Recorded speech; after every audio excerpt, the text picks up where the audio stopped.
Jadi kalau kita menasihati orang, sudahkah nasihat itu buat diri kita? Kita perbaiki dulu sebelum perbaiki Right. orang. Iya. Oh, oke. Aku misalnya gini, yakin kali aku. Untung tuh banyak kali bicara gue, aku gosipin lah. Aku yakin kali 1000 kali orang menggosipkan aku sebagaimana aku menggosipkan si Untung. Nah, Itu pasti terjadi. Maka aku takut. Aku berbuat baik aja ke orang lain. Nanti orang lain berbuat baik kepada aku. Sebagaimana aku berbuat baik kepada si Untung. Gitu aja udah. Allah yang ngatur. Itu bertop. Ini kan suuzon, buruk sangka, bully sana, bully sini semuanya. Nanti dia lebih buruk daripada yang dibully.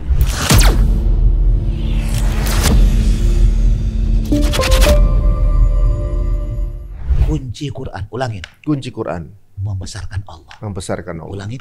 Kunci Quran membesarkan Allah. Apa prakteknya? Empati.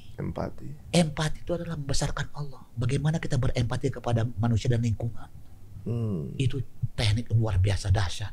Karena sekarang lemah empati. Sedikit empati bisa menyelamatkan jiwa kita. Sedikit empati saja menyelamatkan jiwa kita. Kucing mengeong di rumah malam-malam hari. Tiba-tiba kita mencari makanan, mencari apa untuk dia berhenti. Coba kamu berempati. Kalau itu anakmu di tengah malam lagi menangis di tempat dia nggak diketahui, tiba-tiba ada orang yang mengasihi, tentu anakmu bahagia nggak? Kita berempati aja kalau itu kucing adalah anak kita. Apa maksudnya? Mengeong di tengah malam, bisa berempati nggak kalau aku seperti kucing itu? Kalau sama kucing aja empati, apalagi sama orang gitu ya. Siapa itu? Nabi Sulaiman. Buka ayatnya. 27 ayat 19. Iya, Sulaiman tersenyum seraya tertawa karena mendengar perkataan semut itu. Dia berdoa, ya Tuhanku, anugerahkanlah aku ilham dan kemampuan untuk tetap mensyukuri nikmat-Mu yang telah Engkau anugerahkan kepadaku dan kepada dua orang tuaku, dan untuk tetap mengerjakan kebajikan yang Engkau ridhoi. Aku mohon pula, masukkanlah aku dengan rahmat-Mu ke dalam golongan hamba-Mu yang saleh. Masukkan ke jannah ya Allah. Lihat semut, apalah semut. Tapi dengan dia berempati, apa yang dilihat yang dalam diri dia. Rabbi auzi'ni. Gara-gara semut itu, semut mengajarkan Nabi Sulaiman untuk berhubungan kepada Allah lewat orang tuanya. Lihatlah. Pertanyaannya kenapa semut? Nah, ini mulai cerdas kita. Nah, kenapa semut? kenapa semut? Ya, kita tanya juga, nanya lagi, gak apa-apa. Jawab. Ya. Semut mengeluarkan apa hormonnya. Dia kan jalan kan? Jadi dia mencium hormonnya. Coba nanti kalau ada semut yang jalan, apakan di tengah-tengahnya pakai tangan kita. Dia buyar tuh semua, buyar. Karena penciumannya diganggu, ngerti ya? Dia semprot di belakang, semprot, itu jadi jejak bagi dia. Jadi semut tuh kenapa dia begitu? Karena semut mengeluarkan semprotan zat yang membuat kawannya tidak pernah tertinggal tuh. Tracknya gitu ya? Tracknya diapain? Langsung dia kecium. Nah, kenapa semut? Karena kita dari bapak, kan, kakek, bapak, kita, anak, cucu, cicit itu track kita tuh. Nah, track. Jadi kalau kita lihat semut, ya Allah, kita bersyukur dari mana aku diriku, dari orang tuaku, dari bapak, kakek, ibu, sampai ke Nabi Adam, sampai ke Rasul, sampai semua. Jadi kita tidak bisa. Oh, di situ hikmahnya ya. Tracknya itu. Berarti kalau anak kita adalah siapa kitanya? Aku tengok anak berapa Bang Untung? 3. Aku lihat aja. Aku belum ketemu Bang Untung. Ini kelakuan bapak emaknya ini. Aku bilang begitu langsung. Ini kelakuan bapak emak. Jadi anak kita adalah diri kita. Diri kita adalah kelakuan bapak kita. Terkait semua dengan zat itu semua. Jadi bagaimananya? Masya Allah, anak si Untung ini kelakuan bapak emak yang gak jauh beda. Kalau baik, alhamdulillah. Kalau buruk ya diperbaiki supaya dia baik. Begitu. Jadi kalau anak kita ada sesuatu yang kurang baik, misalnya perlakuannya, berarti kita perbaiki diri. Iya. Contoh. Kita perbaiki diri, kemudian hubungan kita dengan orang tua kita, dia akan otomatis terperbaiki sama kita. Betul. B, anakku main handphone, B, yang malam udah aku kasih supaya aku bisa ngontrol. Ibu, gimana main handphone? Iya. Aku kepingin anakku tidak main handphone lagi. Bisakah ibu nggak main handphone lagi? Baru benar anak itu nggak main handphone. Mau 1000 kali nasihat karena emaknya masih main handphone, ya anak tetap main handphone. Mana sih? Tadi nurun. Ada hukum ini ya, apa namanya? Hukum siklus. Fitrah itu. Jadi kalau kita menasihati orang, sudahkah nasihat itu buat diri kita? Kita perbaiki dulu sebelum perbaiki orang. Iya. Oh, oke. Aku misalnya gini, yakin kali aku. Untung tuh banyak kali bicara gue, aku gosipin lah. Aku yakin kali 1000 kali orang menggosipkan aku sebagaimana aku menggosipkan si Untung. Nah. Itu pasti terjadi. Maka aku takut. Aku berbuat baik aja ke orang lain. Nanti orang lain berbuat baik kepada aku. Sebagaimana aku berbuat baik kepada si Untung. Gitu aja udah. Allah yang ngatur. Itu bertop. Ini kan suuzon, buruk sangka, bully sana, bully sini semuanya. Nanti dia lebih buruk daripada yang dibulinya. Oh kurang ajar tuh semuanya ini. Memang kau nampaknya berkuasa, kau ngata-ngatain orang lain. Hebat kali kau dengan hasad, hasut, iri, dengki semuanya. Nanti 1 minggu atau 1 hari, 2 hari kemudian anak kau atau kau lebih buruk daripada yang kau berikan buruk itu kepada orang lain. Gitu. Jadi kita apapun kondisinya happy aja. Iya, gembira dan positive thinking dong. Jangan sampai kelakuan orang lain mempengaruhi kita untuk berbuat sesuatu ngerespon yang salah gitu. Abang aib banyak gak? Bebas, pasti aib banyak. Aku banyak gak? Banyak. Aku tak mau aibku diapain. Maka aku tutuplah aib kawanku. Aku membuka aib kawanku. Walaupun nampaknya begitu, maka aib kau lebih buruk dari yang kau sangka buruk tadi. Lebih buruk daripada yang kau berikan. Dan berlapis tuh. Menarik juga ini. 17-14 buka. Dikatakan bacalah kitabmu, cukuplah dirimu pada hari ini sebagai penghitung atas amal dirimu.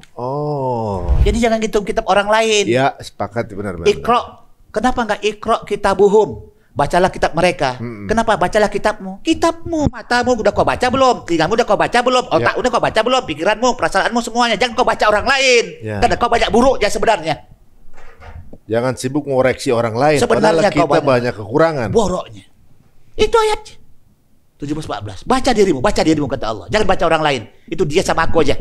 Kau sama aku, baca dirimu. Begitu. Jadi yang dihitung nanti amal kita bukan amal orang gitu ya. Iya. Pernah dengar nggak cerita? Itu true story. Dia nggak pas-pasan aja. Sholat 5 waktu. Infak kalau ada. Ya Qur'annya dia baca. Tetap dia baca lah. Dia belajar pelan-pelan dia belajar. Nggak ada amalnya. Tapi ketika kerandanya diangkat, ringan benar. Mana amal apa yang dilakukannya? Kok begitu hebatnya? Terdengarlah amal yang digosipkan kepada dia semua. Yang digosipkan kepada mayat tadi ini. Semua yang baik-baik ke dia semua. Ringan dibawa. Rupanya amalnya amal gosipan orang lain membuat dia bahagia. Ngeri gak itu? Berarti diomongin orang mesti bahagia. Alhamdulillah. Aku bahasa Inggris. Bahasa Inggris kan, bahasa Prancis. Dulu Abi ada banyak bahasa, hobi bahasa. Tiba-tiba bagaimana ada pakai apa namanya? Cermin, latihan. Wah, semua. Temanku asrama ngata-ngatain, aku senang. Alhamdulillah ya Allah. Loh, kenapa alhamdulillah? Kata setan iblis, karena kesempatanku pasti aku lebih baik daripada yang mengatain. Tunggu, kata Allah. Orang yang mengatain pasti lebih buruk daripada yang dikatain. Orang yang dibully pasti lebih baik daripada yang membuli. Itu pasti kata Allah, Al-Quran 49. Jadi bahagia. Untung nih payah kurang ajar. Gak usah dibalas. Alhamdulillah. Makasih banyak kawan-kawan. Aku bahagia. Semoga engkau mendapatkan rahmat Allah. Ridho Allah. Gitu. Kau doakan juga mereka. Tapi engkau udah dapat semua. Itu amalmu. Maka siaplah cerita Untung dibully terus dalam rangka kau naik ke atas. Gitu. Keren gak? Itu logikanya keren. Iya, keren, itu namanya. Masya Allah. Jadi cara kita memandang sesuatu itu berbeda sama cara orang biasanya. Itu otak dia. Kayak kesannya di mata manusia tuh buruk gitu, negatif. Justru ini hadiah dari Allah sebenarnya. Kita ditransferin amal yang luar biasa hebat. Kita nggak tahu itu sebenarnya, nggak bisa. Ada nggak kira-kira misalnya gini, orang yang ketika dikolek pahalanya itu dapatnya dari investasi bulian orang-orang gitu. Iya. Ada juga tuh kemungkinan itu. Iya, caranya gimana? Karena kita sudah buruk, banyak membuli orang lain. Cara menjawabnya gimana? Ya Allah, udah banyak kali kau membuli. Istighfar tengah malam. Astagfirullah. Doakan orang yang kau bully tadi. Ya Allah, keluarganya ya Allah, bapak kakek buyut diselamatkan ya Allah. Coba ikutin. Rabbana wa adkhilhum jannati adninillati wa'adtahum wa man salaha min abaihim wa azwajihim wa zurriyatihim innaka antal azizul hakim. Anta azizul hakim. Surat 40 ayat 8. Itu doa kita. Doa malaikat kepada yang suka membuli atau kepada orang muslim lah. Kepada orang-orang beriman terutama. Ya Tuhan kami, masukkanlah mereka ke dalam surga. Ya Allah, masukkanlah ya Allah si A itu tadi ya Allah ke dalam jannah. Si A, terus ke dalam surga Aden yang telah engkau janjikan kepada mereka. Siapa mereka itu? Yang bully. Terus dan orang yang saleh di antara nenek moyang mereka. Ya Allah, berilah mereka bapak kakek buyutnya ya Allah. Bayangkan bapak kakek buyutnya ke dalam jannah-Mu ya Allah. Bang Untung nggak tahu kalau aku doakan tengah malam, ya Allah, berikanlah bapak kakek buyutnya ya Allah, si Untung itu ya Allah jannah ya Allah. Nggak dengar. Tapi itu kesolehan kita bertambah. Terus istri-istri dan keturunan mereka. Ya Allah, selamatkan istrinya, suaminya, pasangannya, adik abang kakaknya. Terus sungguh Engkaulah yang maha perkasa. Dan keturunan, ada keturunan. Dan keturunan mereka ya. Keturunan, anak cucu cicitnya ya Allah, anak si Untung cucunya semuanya. Anaknya sudah. Jarang nggak orang doakan gitu? Jarang. Bisa nggak mendoakan orang yang kita benci? Berat nggak? Nah, ini levelnya udah beda. Ya, udah. Jadi guys, kalau sekarang nih lagi dibully atau dizolimin orang, justru sebenarnya kalau kita doakan berarti ya, udah dibully, hati marah, kesel, kita doain yang baik lagi buat dia. Wih, dan dia numpuk memberikan kesempatan pada kita besar kali kita punya. Dahsyat benar. Maka sering-seringlah dibully. Nah, guys, untuk teman-teman yang pernah ngebully saya tahu atau enggak di akun manapun, saya udah maafin. Atau sebaliknya. Atau saya pernah ngebully, saya minta maaf. Gitu. Semoga Allah memasukkan kamu semua ke dalam surga Aden yang Allah janjikan kepada kamu, bapak dan orang-orang saleh di antara nenek moyang kamu. Bayangkan tuh semua. Terus istri-istri kamu, keturunan-keturunan kamu. Sungguh Allah yang maha perkasa lagi maha bijaksana. Ya, maafin saya pernah ngebully, pernah bikin status yang bikin kesel, atau teman-teman pernah ngebully, udah dimaafin semuanya tanpa kecuali. Bismillah ya Allah. Ini angle yang berbeda ya. Ini di luar dari logika transaksional manusia gitu. Maka ya. Maka bilang tadi adalah Al-Quran. Apa tadi pertama sekali? Al-Quran. Kunci tadi Pak. Tunggu. Awal pertama berkata tadi kunci. Kunci menguasai dunia. Menguasai dunia. Dunia kita ini. Kau kuasai matamu, kau semua. Lihat, 7 keturunan aja. Kita bapak kakek buyut. Kita anak cucu cicit. Surat 15:87 yang berulang. Walaqad atainaka sab'an minal masani wal Qur'anil azim. Sungguh kami telah datangkan kepadamu 7 ayat berulang-ulang. Apa 7 ayat berulang? Mata, telinga, hidung, mulut, tangan, kaki, seluruh tubuh berulang-ulang. 7 hari berulang-ulang. 7 tahun yang berulang-ulang. 7 sa'i berulang-ulang. 7 jengkal kita. Ya kan? 1, 2, 3, 4, 5, 6, 7. Ya kan? 7 sisi, depan, belakang, kanan, kiri, atas, bawah, 7 langit, 7 lapis bumi. 7. Ada nggak dengar setelah buyut ada boyot nggak? Ada nggak boyot? Nggak ada. Ada nggak cocot? Nggak ada. Nggak ada. Mentok di sini aja di 7 ini. Kita bapak kakek buyut, kita ada cucu cicit. Ini yang dijaga oleh Allah. Jadi kalau kelakuanmu tidak benar, maka bapak kakek buyutmu dapat saham ketidakbenaran. Kalau kamu melakukan kesalahan, maka sahammu meletakkan ke anak cucu cicit. Maka aku takut kalau aku berbuat buruk, sahamnya ke sana. Ya Allah, aku ingin saham yang terbaik kepada bapak kakek buyut. Berbuat baik untuk ada cucu, untuk bapak kakek buyutmu. Itu Bang. Masya Allah. Dibully kita, alhamdulillah. Aku kepingin baik ya Allah. Kok bully juga sama seperti mereka. Masya Allah. Takbir. Allahu Akbar. Jadi sebenarnya kalau sekarang ini kita, Quran ini konsep family-nya luar biasa ya. Nasabnya. Keren. Jadi bahwa kita hidup nggak buat sendiri ternyata. Kita tuh pikirin orang, entah ke atas dan ke bawah. Jadi kalau misalnya nanti siapa nama si Untung nih berbuat bully kemana-mana semuanya, aku udah tahu anaknya akan lebih buruk daripada bapaknya. Dia telah mendoakan memberikan saham keburukan kepada anak cucu cicitnya. Bahaya laten itu. Tak mau aku ya Allah. Rasulullah mengajarkan Quran dan Sunnah Rasul. Dasar itu. Ya. Aduh, banyak banget nih salahnya kita. Ini ibaratnya kalau sekarang kita jadi ada satu angle di mana kita husnuzonnya berarti bukan cuma ke keadaan benar. Jadi ada keadaan buruk, kita husnuzon. Ini aja kebaca Bu. Ini susu.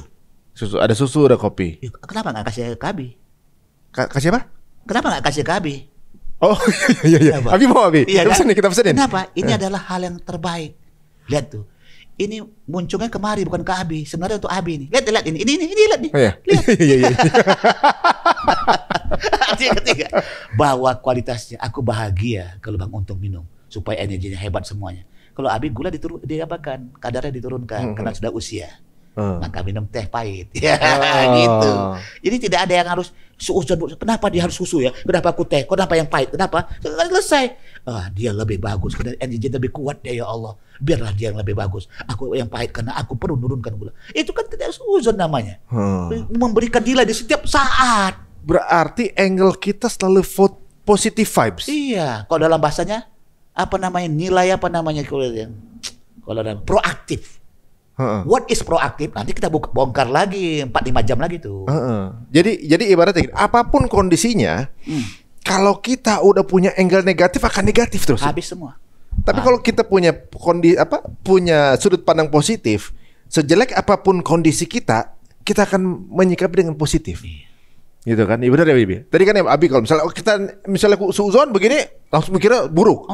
Tapi ketika angle-nya positif, jadi positif. Cari nilai di balik nilai. Jadi berpengaruh juga untuk keluarga kita juga. Setiap yang kau lihat, setiap yang kau dengar adalah dirimu.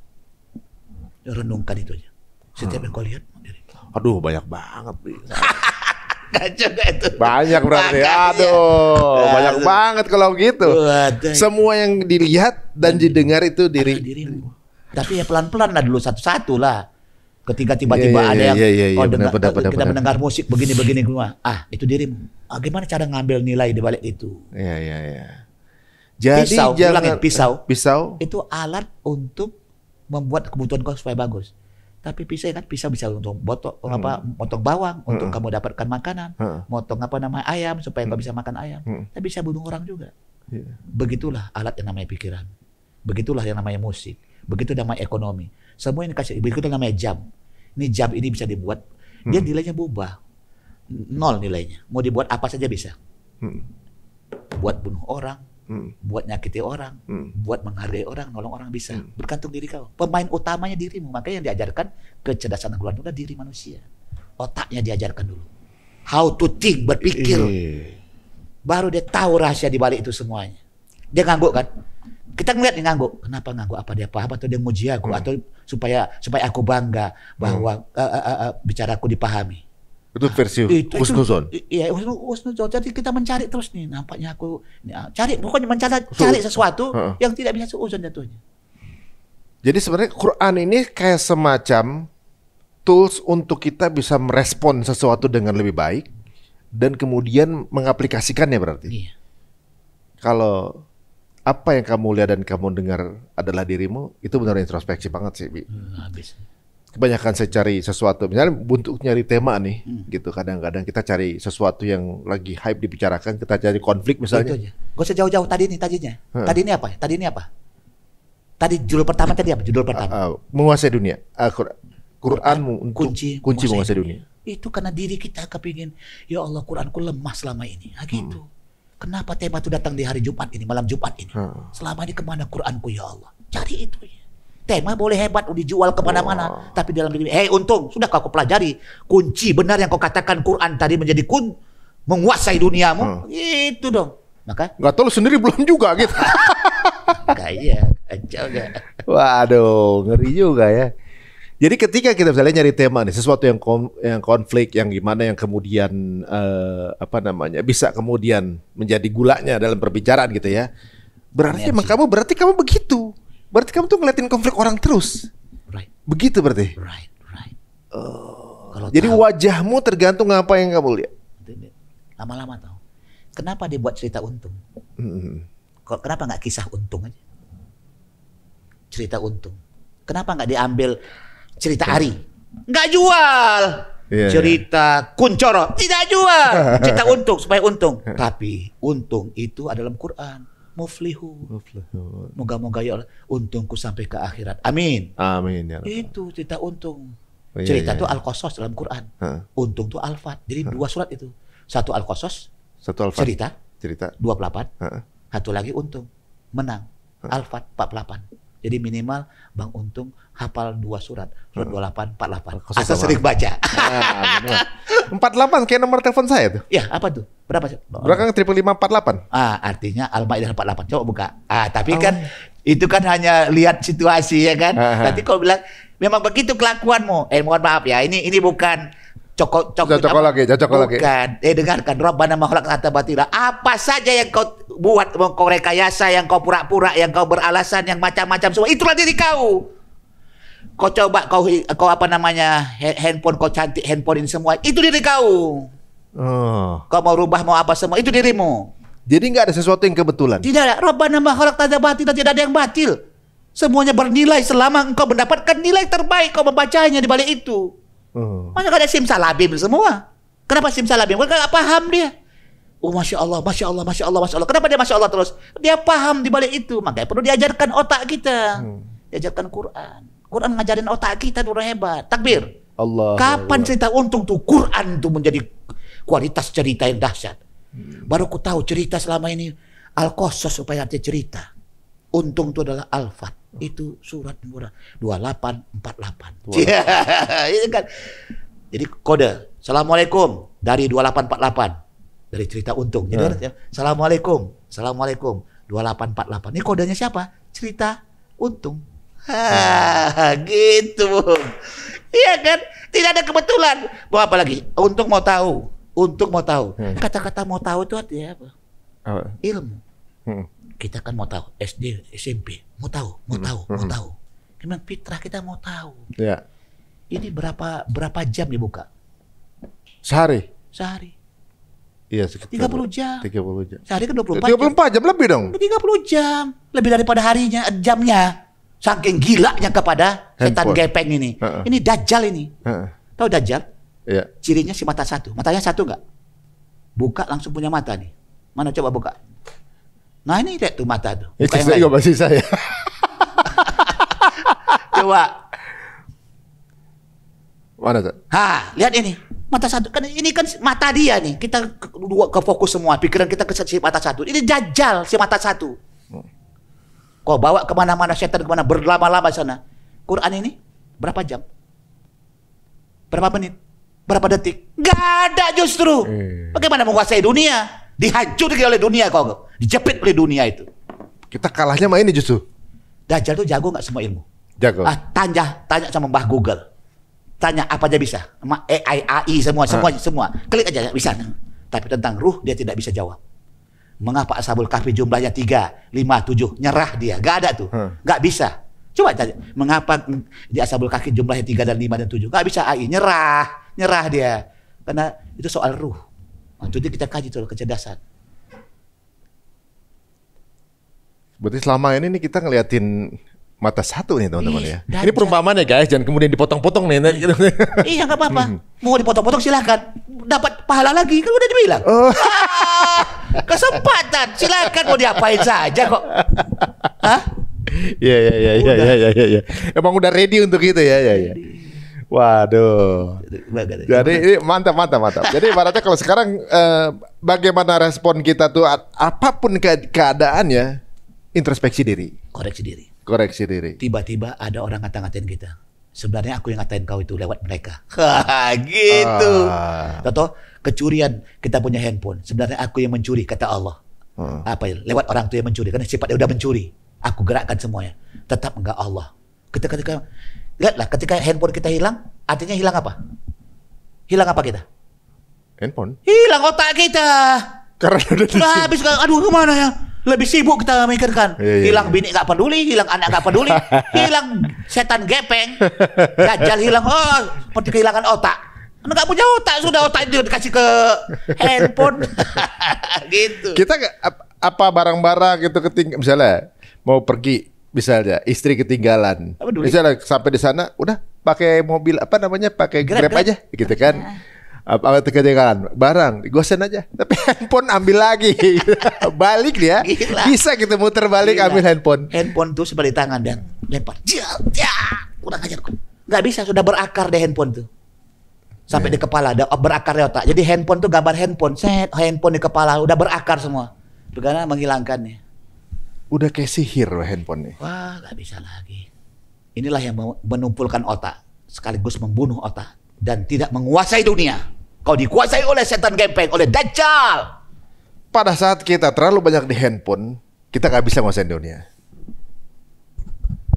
Sebenarnya berarti kalau dari konsep ini, Siapapun sekarang yang menguasai dunia pun sebenarnya belum menguasai sebenarnya. Belum. Siapa yang menguasai dunia?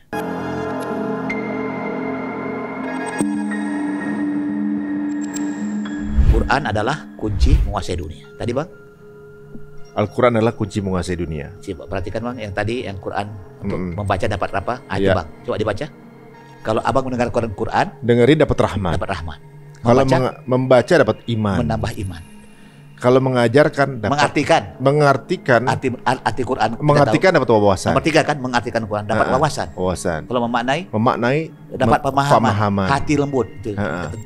Jadi kalau kita maknai, hati kita paham. Terus menerapkan dapat amal soleh. Terus mengajarkan dapat warisan pendidikan. Iya, kita mendidik. Terus memeliharanya dapat zikir kepada Allah, dekat sama Allah.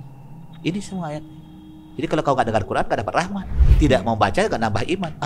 Imanku turun naik nih, gimana ya? Udah baca aja Quran. Kau baca aja Quran. Nambah iman. Oh pantes. 2 lembar, 3 lembar. Oh lagi sumpek banyak pikiran. Baca aja Quran. Gak tahu mau ngapain, baca Quran aja udah tenang. Baca nggak paham. Baca aja. Padahal kita nggak paham. Nggak paham itu. Lagi sumpek, lagi gemes, lagi marah, udah buka Quran, baca sebentar, tenang aja.